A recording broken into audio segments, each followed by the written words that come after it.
BJP ಪಾಳೆಯದಲ್ಲಿ Lok Sabha ಚುನಾವಣೆಯ ರಣೋತ್ಸಾಹ. 90% ಕ್ಷೇತ್ರಗಳಿಗೆ ticket ಘೋಷಣೆಯನ್ನ BJP ಮಾಡಿದೆ. ನಿನ್ನೆ 5ನೇ ಪಟ್ಟಿ ಬಿಡುಗಡೆ.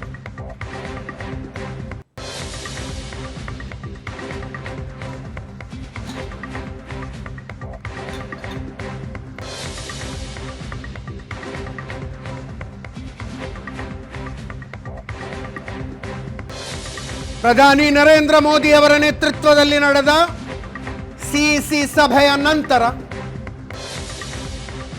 ಶನಿವಾರ ತಡರಾತ್ರಿಯ ತನಕ ಈ ಸಭೆ ಆಯಿತು. ಅದರ ನಂತರ 5ನೇ ಪಟ್ಟಿಯನ್ನು ಬಿಜೆಪಿ ಬಿಡುಗಡೆ ಮಾಡಿದೆ. ಅಲ್ಲಿಗೆ ಇದುವರೆಗೂ 402 ಕ್ಷೇತ್ರಗಳಿಗೆ, ದೇಶದಾದ್ಯಂತ 402 ಕ್ಷೇತ್ರಗಳಿಗೆ ಬಿಜೆಪಿ ಅಭ್ಯರ್ಥಿಗಳ ಪಟ್ಟಿ ಬಿಡುಗಡೆ ಮಾಡಿದಂತಾಗಿದೆ.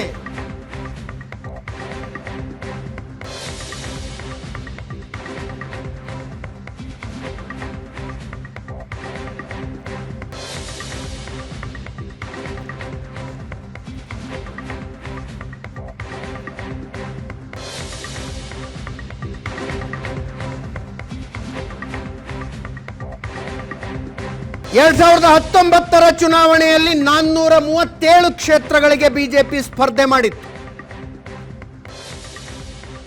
543 ಪೈಕಿ 437 ಕ್ಷೇತ್ರಗಳಿಗೆ ಕಳೆದ ಸಲ ಬಿಜೆಪಿ ಸ್ಪರ್ಧೆ ಮಾಡಿತ್ತು. ಈ ಸಲ 450ಕ್ಕಿಂತಲೂ ಹೆಚ್ಚು ಕ್ಷೇತ್ರಗಳಲ್ಲಿ ಕಮಲ ಚಿಹ್ನೆಯ ಅಭ್ಯರ್ಥಿಗಳಿರ್ತಾರೆ ಅನ್ನುವ ಅಂದಾಜಿದೆ.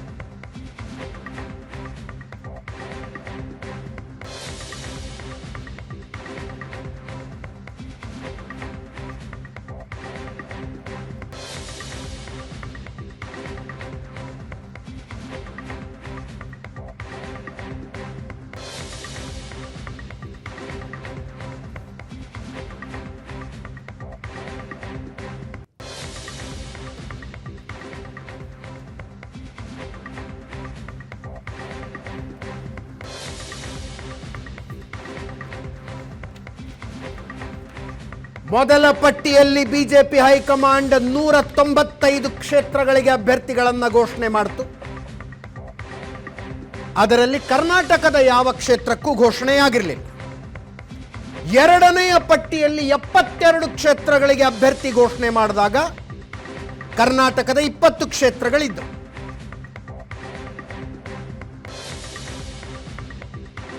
ಮೂರನೆಯ ಪಟ್ಟಿಯಲ್ಲಿ 9 ಕ್ಷೇತ್ರ, 9 ತಮಿಳುನಾಡಿನ ಕ್ಷೇತ್ರಗಳು.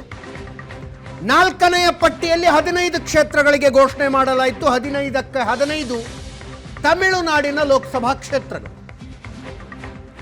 ನಿನ್ನೆ ಸಂಜೆ 5ನೆಯ ಪಟ್ಟಿ ರಿಲೀಸ್ ಆಗಿದೆ. 111 ಕ್ಷೇತ್ರಗಳಿಗೆ ಅಭ್ಯರ್ಥಿ ಘೋಷಣೆ ಮಾಡಿದ್ದಾರೆ. 111ರ ಪೈಕಿ ಕರ್ನಾಟಕದ 4 ಕ್ಷೇತ್ರಗಳು.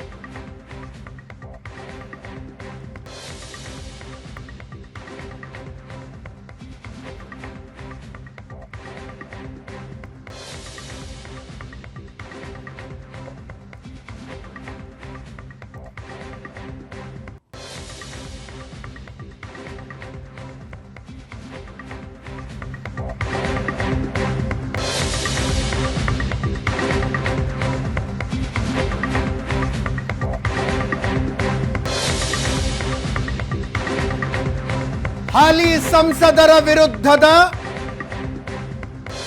ಅವರವರ ಕ್ಷೇತ್ರಗಳಲ್ಲಿನ ಆಂಟಿ ಇನ್ಕಂಬನ್ಸಿಯನ್ನ, ಆಡಳಿತ ವಿರೋಧಿ ಅಲೆಯನ್ನ ಬಕ್ ಮಾಡೋದಕ್ಕೆ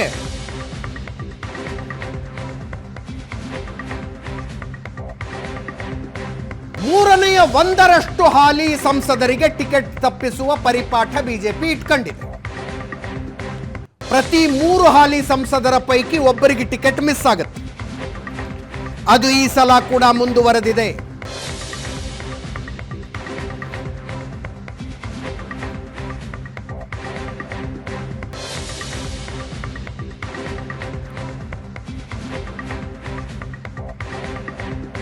ಈಗ ಈಗ 402 ಕ್ಷೇತ್ರಗಳಿಗೆ ಟಿಕೆಟ್ ಘೋಷಣೆ ಆಗಿದೆ. ಅದರಲ್ಲಿ 100 ಮಂದಿ ಹಾಲಿ ಸಂಸದರು ಟಿಕೆಟ್ ಪಡೆದಿಲ್ಲ. 402ರ ಪೈಕಿ 100 ಕ್ಷೇತ್ರಗಳಲ್ಲಿ ಬದಲಾವಣೆಯಾಗಿದೆ. ಅಂದ್ರೆ 303 ಸಂಸದರ ಪೈಕಿ 100 ಹಾಲಿ ಸಂಸದರಿಗೆ ಟಿಕೆಟ್ ಮಿಸ್ ಆಗಿದೆ ಈಗಾಗಲೇ. ಇನ್ನೂ ಒಂದು 50-60 ಕ್ಷೇತ್ರಗಳಿಗೆ ಬಿಜೆಪಿ ಟಿಕೆಟ್ ಘೋಷಣೆ ಮಾಡಬೇಕು. ಆ ಕ್ಷೇತ್ರಗಳ ಪೈಕಿ ಅನೇಕ ಕ್ಷೇತ್ರಗಳಲ್ಲಿ ಹಾಲಿ ಬಿಜೆಪಿ ಸಂಸದರಿದ್ದಾರೆ. ಉದಾಹರಣೆಗೆ ಕರ್ನಾಟಕದಲ್ಲಿ ಚಿತ್ರದುರ್ಗ ಘೋಷಣೆಯಾಗಬೇಕಾಗಿರೋದು. ಅಲ್ಲಿ ಹಾಲಿ ಸಂಸದರು ನಾರಾಯಣಸ್ವಾಮಿ ಬಿಜೆಪಿ ಸಂಸದರು, ಕೇಂದ್ರ ಸಚಿವರು. ಆ ಕ್ಷೇತ್ರಕ್ಕೆ ಘೋಷಣೆಯಾಗಿಲ್ಲ. ಅದೇ ರೀತಿ ಘೋಷಣೆಯಾಗಬೇಕಾಗಿರುವ 50-60 ಕ್ಷೇತ್ರಗಳಲ್ಲಿ ಅನೇಕ ಹಾಲಿ ಬಿಜೆಪಿ ಸಂಸದರಿದ್ದಾರೆ.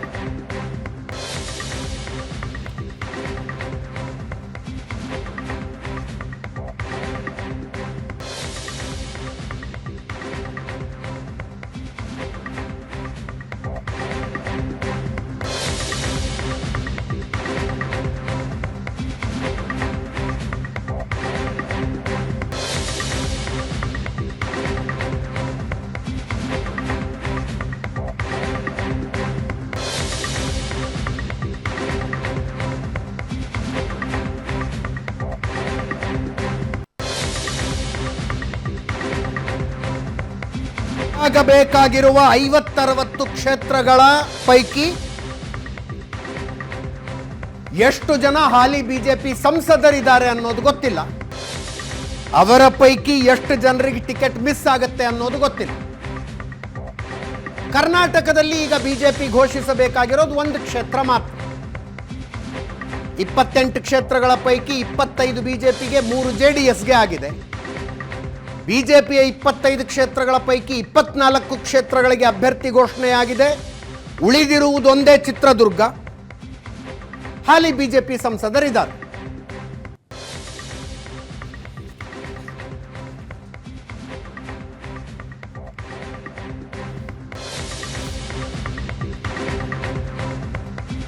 ಮೊದಲ ಪಟ್ಟಿಯಲ್ಲಿ ಘೋಷಿಸಲಾದ 195 ಕ್ಷೇತ್ರಗಳ ಪೈಕಿ 33 ಹಾಲಿ ಸಂಸದರಿಗೆ ಟಿಕೆಟ್ ಮಿಸ್ ಆಗಿತ್ತು. ಮೊದಲ ಪಟ್ಟಿ 195 ಕ್ಷೇತ್ರಗಳಿಗೆ ಅನೌನ್ಸ್ ಆದ್ರೆ 33 ಹಾಲಿ ಸಂಸದರಿಗೆ ಟಿಕೆಟ್ ಮಿಸ್ ಆಯಿತು. ಎರಡನೆಯ ಪಟ್ಟಿಯಲ್ಲಿ ಘೋಷಣೆಯಾದ 72 ಕ್ಷೇತ್ರಗಳ ಪೈಕಿ 30 ಹಾಲಿ ಸಂಸದರಿಗೆ ಟಿಕೆಟ್ ಮಿಸ್ ಆಯಿತು. 3 ಮತ್ತು 4ನೇ ಪಟ್ಟಿ 9 ಮತ್ತು 15 ಕ್ಷೇತ್ರಗಳ ಮಾತ್ರ ತಮಿಳುನಾಡಿನ ಕ್ಷೇತ್ರಗಳು. ತಮಿಳುನಾಡಿನಲ್ಲಿ ಹಾಲಿ ಬಿಜೆಪಿ ಸಂಸದರು ಯಾರೂ ಇರಲಿಲ್ಲ. ಆದ್ದರಿಂದ ಇಲ್ಲಿ ಮಿಸ್ ಆಗೋ ಪ್ರಶ್ನೆನೇ ಇರಲಿಲ್ಲ. 5ನೇ ಪಟ್ಟಿ 111 ಕ್ಷೇತ್ರಗಳಿಗೆ ಘೋಷಣೆಯಾದಾಗ 37 ಹಾಲಿ ಸಂಸದರಿಗೆ ಟಿಕೆಟ್ ಮಿಸ್ ಆಗಿತ್ತು. 303 ಸಂಸದರ ಪೈಕಿ ಕರೆಕ್ಟ್ ಆಗಿ 100 ಜನ ಸಂಸದರು ಈಗಾಗಲೇ ಟಿಕೆಟ್ ಕಳ್ಕೊಂಡಿದ್ದಾರೆ.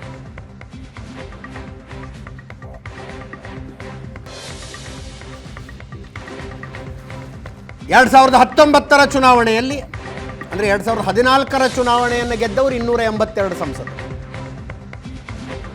ಅವರ ಪೈಕಿ 282 ಸಂಸದರ ಪೈಕಿ 173 ಸಂಸದರು 2019ರ ಚುನಾವಣೆಯಲ್ಲಿ ಟಿಕೆಟ್ ಪಡೆದರು. ಅಂದ್ರೆ 109 ಜನರಿಗೆ ಟಿಕೆಟ್ ಮಿಸ್ ಆಗಿದೆ. 2019ರ ಚುನಾವಣೆಯನ್ನ ಬಿಜೆಪಿ ಗೆದ್ದದ್ದು 303 ಸ್ಥಾನಗಳನ್ನು, ಅಂದ್ರೆ 303 ಸಂಸದರ ಆರಿಸಿ ಬಂದಿದ್ದಾರೆ. ಈಗ ಇನ್ನೂ ಕ್ಲಾರಿಟಿ ಸಿಗಬೇಕು. 303ರ ಪೈಕಿ 100 ಜನರಿಗೆ ವಾಪಸ್ ಟಿಕೆಟ್ ಸಿಕ್ಕಿಲ್ಲ. ಅಂತಿಮ ಪಟ್ಟಿ ಹೊರಗೆ ಬಂದು ಬಿಜೆಪಿ ಸ್ಪರ್ಧಿಸುವ ಕಟ್ಟ ಕಡೆಯ ಕ್ಷೇತ್ರದಲ್ಲೂ ಟಿಕೆಟ್ ಘೋಷಣೆ ಆದಾಗ ಈ ಸಲ ಎಷ್ಟು ಜನರಿಗೆ ಮಿಸ್ ಆಯಿತು ಅನ್ನೋದು ಗೊತ್ತಾಗುತ್ತೆ. ಕಳೆದ ಸಲ 109 ಜನರಿಗೆ ಮಿಸ್ ಆಗಿತ್ತು. ಈ ಸಲ ಎಷ್ಟು ಜನರಿಗೆ ಮಿಸ್ ಆಗುತ್ತೆ? ಕರ್ನಾಟಕದಲ್ಲಿ 24 ಕ್ಷೇತ್ರಗಳಿಗೆ ಟಿಕೆಟ್ ಘೋಷಣೆಯಾಗಿದೆ. ಒಟ್ಟು 12 ಕ್ಷೇತ್ರಗಳಲ್ಲಿ ಬದಲಾವಣೆ. 4 ಸಂಸದರು ನಿವೃತ್ತಿ ಘೋಷಣೆ ಮಾಡಿದ್ದಾರೆ.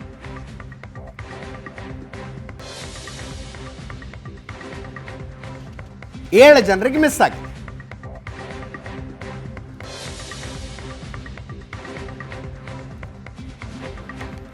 ಕೋಲಾರವನ್ನು JDSಗೆ ಬಿಟ್ಟು ಕೊಡಬೇಕಾಗಿ ಬಂತು. ಮಂಡ್ಯನೂ ಬಿಟ್ಟು ಕೊಟ್ಟಂಗೆ ಲೆಕ್ಕ. ಸುಮಲತಾ ಪಕ್ಷೇತರರಾಗಿ ಗೆದ್ದಿದ್ರು ಕೂಡ ಬಿಜೆಪಿಯನ್ನು ಬೆಂಬಲಿಸಿದ್ರು.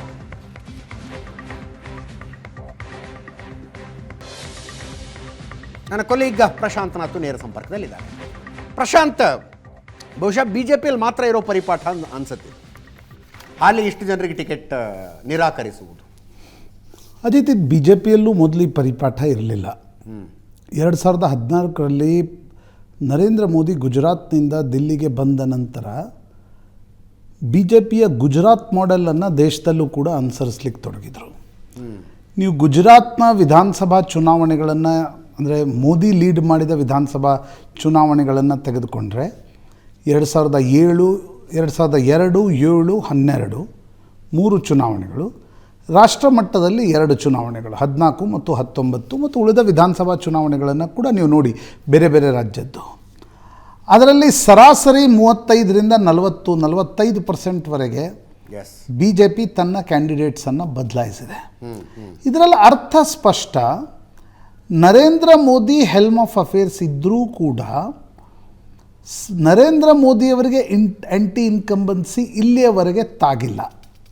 ಈ ಚುನಾವಣೆ ಏನಾಗುತ್ತೆ ಅನ್ನೋದು ರಿಸಲ್ಟ್ಸ್ ಬರುತ್ತೆ. ಆದರೆ ಕಳೆದ 22.5 ವರ್ಷಗಳ ಒಟ್ಟಾರೆ ನರೇಂದ್ರ ಮೋದಿಯವರ ಚುನಾವಣಾ ರಾಜಕೀಯ ಪ್ರವಾಸದಲ್ಲಿ ಅವರ ಹೆಸರಿಗೆ ಇಲ್ಲಿಯವರೆಗೂ ಆಡಳಿತ ವಿರೋಧಿ ಅಲೆ ಅಂತಕ್ಕಂಥದ್ದು ಬಂದಿಲ್ಲ.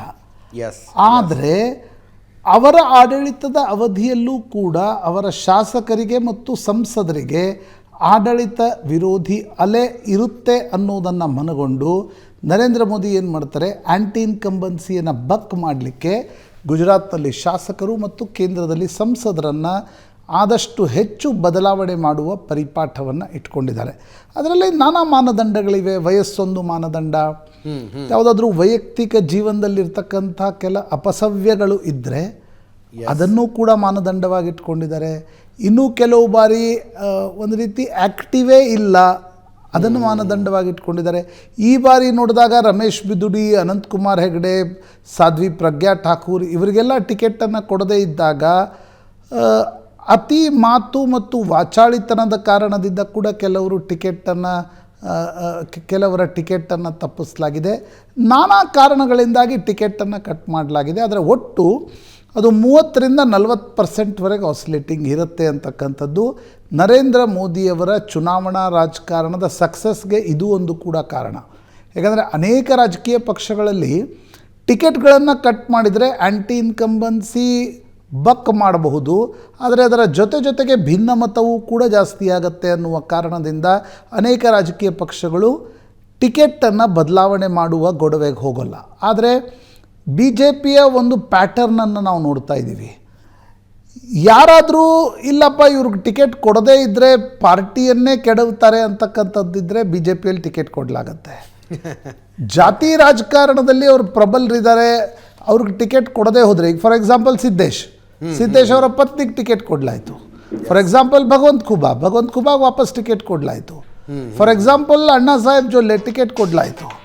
ಆದರೆ ಬೇರೆ ಸಂಘಟನಾತ್ಮಕ ಕ್ಷೇತ್ರಗಳ ಪ್ರಶ್ನೆ ಬಂದಾಗ ಏನು ಉಡುಪಿಯಲ್ಲಿ ನೋಡ್ತಾ ಇದ್ದೀವಿ, ಕಾರವಾರದಲ್ಲಿ ನೋಡ್ತಾ ಇದ್ದೀವಿ, ಮಂಗಳೂರಿನಲ್ಲಿ ನೋಡ್ತಾ ಇದ್ದೀವಿ, ಮೈಸೂರಿನಲ್ಲಿ ನೋಡ್ತಾ ಇದ್ದೀವಿ, ಹಿಂದೆ ಬೆಂಗಳೂರು ದಕ್ಷಿಣದಲ್ಲಿ ತೇಜಸ್ವಿನಿ ಅನಂತಕುಮಾರ್ ಟಿಕೆಟನ್ನು ನೋಡಿದ್ವಿ. ಈ ಎಲ್ಲ ಕ್ಷೇತ್ರಗಳಲ್ಲಿ ಆಮೇಲೆ ಮೊನ್ನೆ ವಿಧಾನಸಭಾ ಚುನಾವಣೆಯಲ್ಲಿ ಕಾಪು, ಉಡುಪಿ, ಬೈಂದೂರು, ಕುಂದಾಪುರ ಟಿಕೆಟ್ಗಳನ್ನು ಕಟ್ ಮಾಡಲಾಯಿತು, ಕೃಷ್ಣರಾಜ ಕಟ್ ಮಾಡಲಾಯಿತು, ಹುಬ್ಳಿ ಸೆಂಟ್ರಲ್ ಕಟ್ ಮಾಡಲಾಯಿತು, ಶಿವಮೊಗ್ಗ ನಗರ ಕಟ್ ಮಾಡಲಾಯಿತು. ಎಲ್ಲವೂ ಸಂಘಟನಾತ್ಮಕ ಕ್ಷೇತ್ರಗಳು. ಜಾತಿಯ ಕ್ಷೇತ್ರಗಳಿಗೆ ಬಂದಾಗ ಈಗ ರಾಜ್ಕುಮಾರ್ ಪಾಟೀಲ್ ಸೇಡಂ ಟಿಕೆಟ್ ಕಟ್ ಮಾಡಲಿಲ್ಲ, ನಮ್ಮ ರೋಣದ ಕ್ಯಾಂಡಿಡೇಟ್ ಟಿಕೆಟನ್ನು ಕಟ್ ಮಾಡಲಿಲ್ಲ. ನನಗೆ ಈಗ ತಕ್ಷಣಕ್ಕೆ ರೋಣದ ಕ್ಯಾಂಡಿಡೇಟ್ ಹೆಸರು ಕಳಕಪ್ಪ ಬಂಡಿ ಹೆಸರನ್ನು ಕಟ್ ಮಾಡಲಿಲ್ಲ. ಅಂದರೆ ಇದರಲ್ಲೂ ಕೂಡ ಪ್ಯಾಟರ್ನ್ ಇದೆ.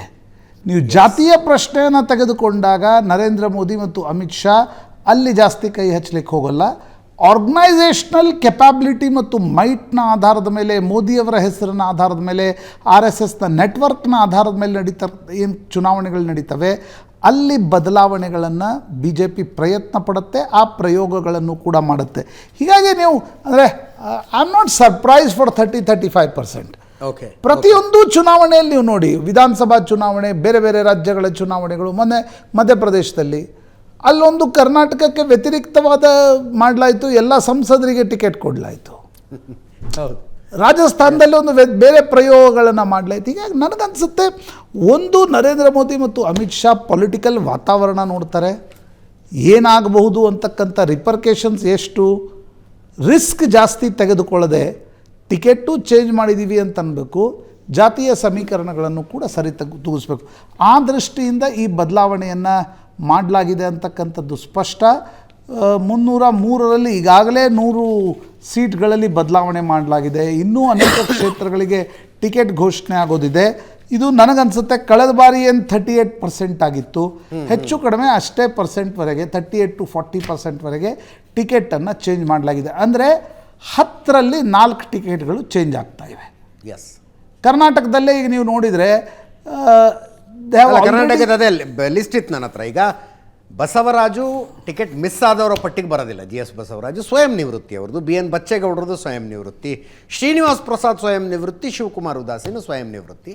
ಈ ಪಟ್ಟಿಲಿ ಆ್ಯಕ್ಚುಲಿ ನಾವು GM ಸಿದ್ದೇಶ್ವರನ ಸೇರಿಸ್ಕೋಬೇಕು.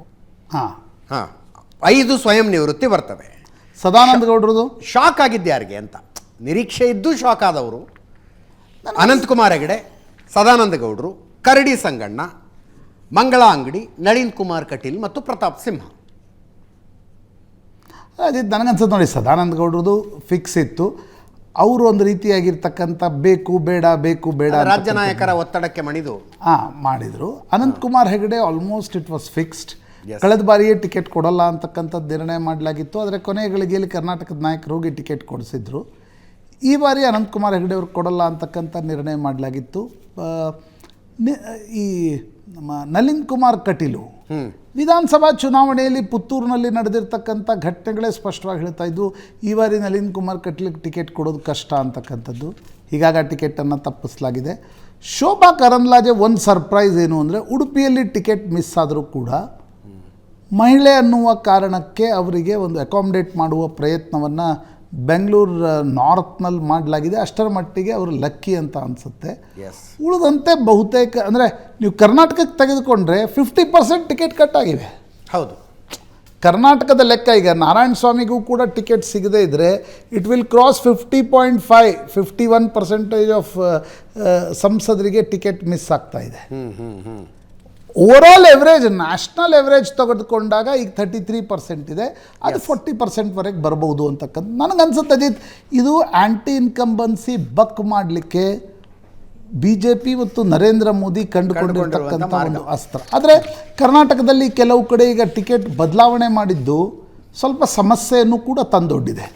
ಎಷ್ಟು ಕ್ಷೇತ್ರಗಳಲ್ಲಿ ಸಮಸ್ಯೆ ತರುತ್ತೆ ಅಂತಕ್ಕಂಥದ್ದು ಪ್ರಾಯಶಃ ಚುನಾವಣೆಯ ಜ್ವರ ಏರ್ತಾ ಫಲಿತಾಂಶದ ಸಂದರ್ಭದಲ್ಲಿ ಸ್ಪಷ್ಟವಾಗಿ ಗೊತ್ತಾಗುತ್ತೆ ಅಂತ ಅನ್ಸುತ್ತೆ. ಕರ್ನಾಟಕದ ಪ್ರತ್ಯೇಕವಾಗಿ ಚರ್ಚೆ ಮಾಡೋಣ.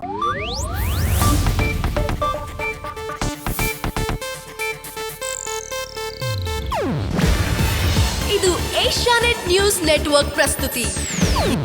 ನೀವು ನೋಡ್ತಿದ್ದೀರಾ ಏಷ್ಯಾನೆಟ್ ಸುವರ್ಣ ನ್ಯೂಸ್.